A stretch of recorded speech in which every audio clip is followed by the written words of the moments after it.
If you've ever been confused by the labels on your food, well, you're not alone. New research says dodgy labels are making heaps of Aussies throw out food that's still fine to eat. Here's Josh. Oh, okay, snack time, snack time. What have we got in here? Oh, baked beans, that's nice. Where's the use by date? FD1C005? Is that the date somehow, or is that the production batch? What am I...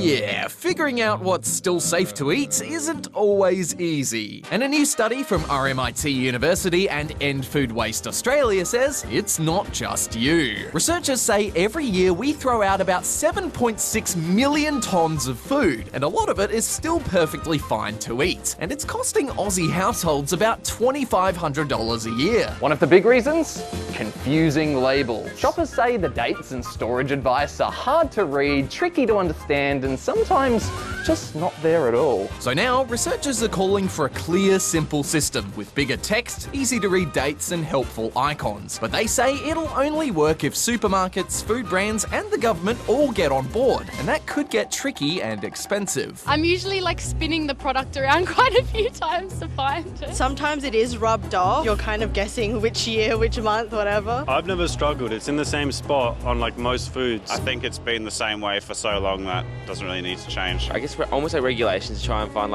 specific darkness, or ink or whatever, just so that it's a bit more standardized. Sometimes it's not there. It's on the package that you take off after. Put it where the logo is. Maybe not something hidden on the back of the lids of pickle jars.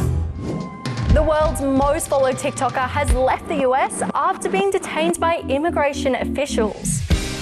Kabi Lemay is a Senegalese Italian influencer who has more than 162 million followers on TikTok. He was detained in Las Vegas a few days ago for allegedly overstaying his visa and has now opted to voluntarily leave the country. It's part of US President Donald Trump's crackdown on immigration, which has sparked big protests in the country. Now to sport, and the Socceroos have secured a spot in next year's FIFA World Cup. Here's Aiden. It's official. The Socceroos have qualified for the World Cup. Things were looking pretty good heading into their clash against Saudi Arabia. But this goal in the first half put the Aussies behind. Connor Metcalf then levelled the scores. A goal from Mitch Duke put them ahead, and this beautiful save from Matt Ryan sealed the win. And their 2026 World Cup ticket. Now to 16-year-old swimming sensation Sienna Tui. She was a standout at the Australian swimming trials last night in Adelaide, beating the country's best in the 100-metre breaststroke, smashing her personal best, and locking in a spot at the World Championships next month. All of these people being my idols, and now I get to be on a team with them, so I'm very happy.